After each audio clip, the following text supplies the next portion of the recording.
আজ 14ই জানুয়ারি মকর সংক্রান্তিতে গঙ্গাসাগরের মেলা অফিসে সাংবাদিকদের মুখোমুখি হন মন্ত্রী অরূপ বিশ্বাস, সুজিত বসু, বেচারাম মান্না সহ বেশ কয়েকজন নেতা মন্ত্রীরা। তারই কিছু অংশ তুলে ধরলাম আপনাদের কাছে। গঙ্গাসাগর থেকে অরুণ লোদের রিপোর্ট, ই নিউজ ভারত এবং খবরাখবর। প্রশাসনের পক্ষ থেকে, পুলিশ প্রশাসনের তরফ থেকে যত দ্রুত করা যায় আমরা ব্যবস্থা করছি।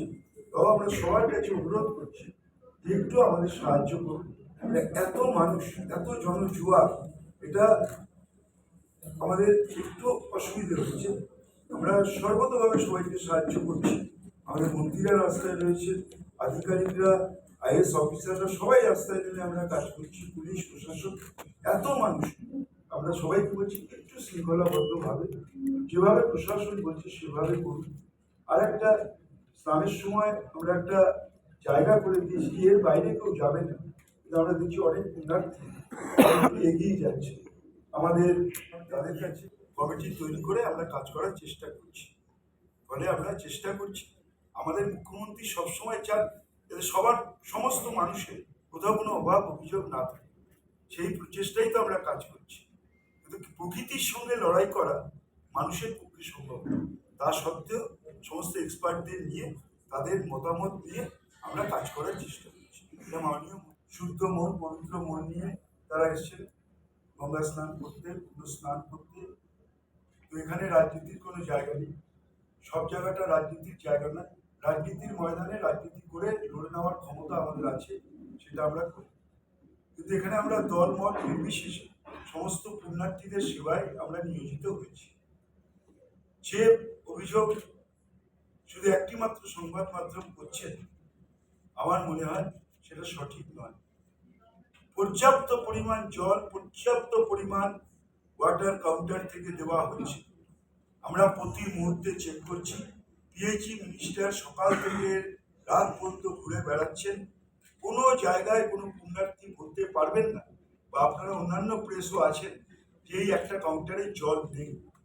আমার মনে হয় যে অনেক রকম কিছু বলতে হবে বলে বলা, সেটা না করে বাংলায় যত পুণ্যার্থী এসছেন তাদের পদধূলিতে ধন্য হচ্ছে এই গঙ্গাসাগর, সেটাকে, সেই পুণ্যভূমিকে আমরা পুণ্যেরই মর্যাদা দেওয়ার চেষ্টা করি। আমাদের এই জনজোয়ার, যেভাবে পুণ্যার্থীরা দলে দলে আসছেন, তার জন্য আমাদের আজকে লক্ষ লক্ষ পুণ্যার্থীদের পুণ্যস্নান সুনিশ্চিত করার জন্য পুলিশ কর্মীদের সাথে civil defence, volunteer, quick response team, deep driver, Naval driver, NDRF এবং কোস্ট গার্ড দিবারাত্রি 24/7 কাজ করে চলেছে। পাশাপাশি গঙ্গাসাগর মেলায় সমুদ্র তট পরিষ্কার করার জন্য 3000-এরও বেশি সৈকত প্রহরী নিযুক্ত রয়েছে। এটা আমার মনে হয় ভারতবর্ষে আর কোনো মেলায় এই ব্যবস্থা নেই, যা আমাদের মাননীয় মুখ্যমন্ত্রী করেছেন। মানুষ স্নান করছেন, অনেকে অনেক পুজোর সামগ্রী ব্যবহার করছেন তাদের রিচুয়াল অনুযায়ী, তাহলে সঙ্গে সঙ্গে সেগুলোকে পরিষ্কার করার জন্য প্রায় 3000 আমাদের যে স্বেচ্ছাসেবক, যাদের আমরা বলছি সৈকত প্রহরী, তারা কাজ করছে। আমরা অত্যন্ত আনন্দের সঙ্গে জানাচ্ছি, ভারতবর্ষের বিভিন্ন রাজ্য থেকে, বিভিন্ন প্রান্ত থেকে পুণ্যার্থীরা এসছেন। এমনকি প্রচুর পৃথিবীর বিভিন্ন দেশ থেকে পুণ্যার্থীরা আজকে গঙ্গাসাগরে এসছে। ইতিমধ্যেই ফ্রান্স, ইউক্রেন, রাশিয়া, ইউকে এবং নেপাল থেকে প্রচুর পুণ্যার্থী এসছে এবারের গঙ্গাসাগর মেলায়। আমরা তাদের সবাইকে স্বাগত জানাচ্ছি। গঙ্গাসাগরের তীর্থযাত্রীদের সহায়তায় 150টি সমাজসেবী সংগঠন, প্রায় 10,000 জন স্বেচ্ছাসেবক 24/7 কাজ করে চলেছে। 10,000 স্বেচ্ছাসেবক। বন্ধন, আমরা গতকাল বলেছিলাম যে আমরা 13টি বুথ আছে, আমরা বুথ বাড়াবো। আজকে আমরা 15টি বুথ করেছি। এবং ইতিমধ্যেই বন্ধন, আপনারা জানেন যারা আসছেন, তাদের ছবি সম্মিলিত একটি সার্টিফিকেট আমাদের প্রশাসনের তরফ থেকে দেওয়া হচ্ছে যে তিনি গঙ্গাসাগরে এসেছেন এবং পুণ্য স্নান করেছেন। এই রিপিট 4883 জন পুলিশ প্রশাসন, স্বেচ্ছাসেবী সংগঠনের তৎপরতায় 4860 জনকে তাদের পরিবারের সাথে আমরা পৌঁছে দিতে পেরেছি। এটা সম্ভব হয়েছে মাননীয় মুখ্যমন্ত্রী মমতা বন্দ্যোপাধ্যায়ের মস্তিষ্ক প্রসূত ই পরিচয় অর্থাৎ কিউআর কোড রিস্ট ব্যান্ডের জন্য। যে কিউআর কোড রিস্ট ব্যান্ড আমরা এবছর প্রত্যেক বয়োজ্যেষ্ঠ এবং শিশু ছোট বয়সে তাদের হাতে যে কিউআর কোড পরিয়ে দিয়েছি, কোথাও অসুবিধা হলে আমাদের তাদের বুঝে পেতে খুব সুবিধা হচ্ছে। এখন পর্যন্ত 272টি পকেটমারির ঘটনা ঘটেছে, 272। তার মধ্যে 260টি ক্ষেত্রে খোয়া যাওয়া বস্তু উদ্ধার করে সংশ্লিষ্ট ব্যক্তিদের ফেরত দেওয়া হয়েছে। এখন পর্যন্ত 772 জনকে বিভিন্ন অপরাধমূলক জড়িত কারণে গ্রেপ্তার করা হয়েছে।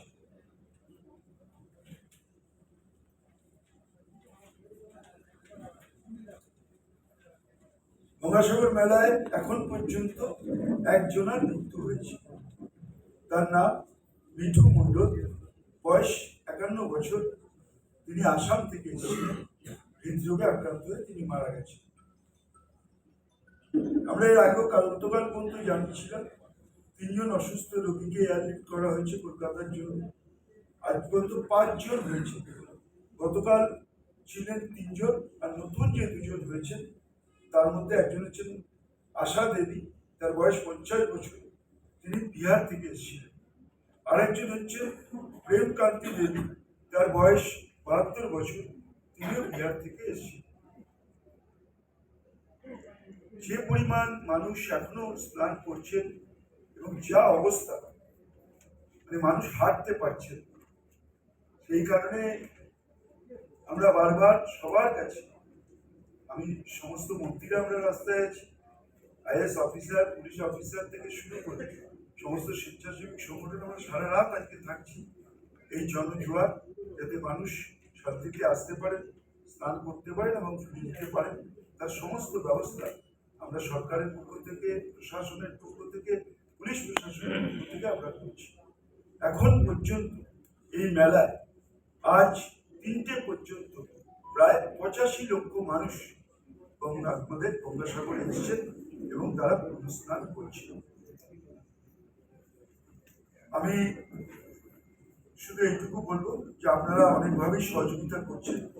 আপনারা কোথাও কোনো রকম কিছু খবর পেলে আমাদের জানাচ্ছেন, আমাদের মন্ত্রীরা আমরা চলে যাচ্ছি, পৌঁছে যাচ্ছি।